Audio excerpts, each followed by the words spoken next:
Surgical strike कहाँ हुई, photographs नहीं मिल रहा है, वहां फोटो तो खड़ा होकर खिंचा लेता, कहाँ है खिंचवाने का फोटो भाई। हमारी देश के सैनिकों ने अपने गुप्त अभियान से पाकिस्तान के बॉर्डर के अंदर घुस करके उन सारे आतंकी अड्डों को नेस्तनाबूद किया, दुनिया ने देखा, लेकिन इनको प्रमाण की चक्कर पड़ गई। और उससे बढ़कर के ये 2 बार पहले नाटक करा, वो तीसरी बार भोपाल की धरती को ले जाने का काम किया। इतना बड़ा पाप तो जीवन में कभी कोई नहीं कर सकता। जो इस तीसरी हमारी कार्रवाई के बाद बोला, क्या शब्द बोला अब याद करना, ये हमारे बहादुरी का कितना बड़ा अपमान कर रहा है। ये बहनों के सिंदूर के लिए नाम के आधार पर ये सिंदूर अभियान था।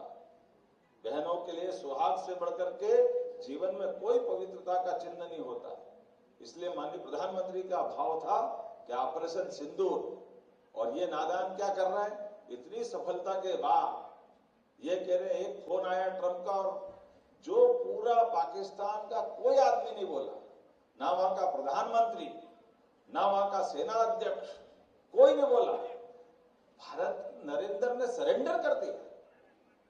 कैसी नादानी की बात हो रही, नरेंद्र सरेंडर, अरे बाप रे, जो तो दुनिया में कोई नहीं बोला, हमारा दुश्मन देश का सैनिक नहीं बोला, सेना अध्यक्ष नहीं बोला, प्रधानमंत्री नहीं बोला। कैसी निर्लज्जता की बात करी।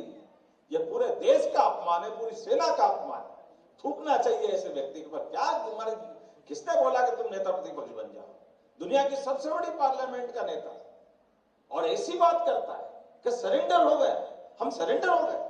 अरे सरेंडर हो गए हमारे दुश्मन, पूछो उनके घर में जाकर के, जो गोले पर से हालत खराब हो गई उनकी, त्राइमाम में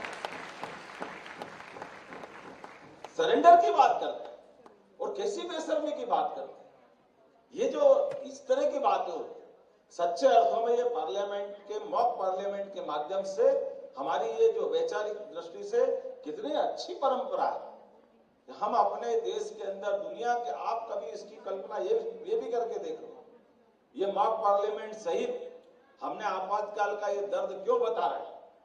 क्योंकि ये बीज वहीं पड़ा हुआ है, ये वहीं उस घर से ही बात आ रही है। वही एक पीढ़ी, वही दूसरी पीढ़ी, वही तीसरी पीढ़ी, वही चौथी पीढ़ी, एक ही लाइन से जा रहे हैं, एक ही लाइन से आए। सबसे पहले आए तो धारा 370 लगाई, पहली पीढ़ी थी, इंदिरा नेहरू जी के द्वारा लगाया, जिसमें 40,000 लोगों की, निरपराध लोगों की हत्या जम्मू कश्मीर में हो।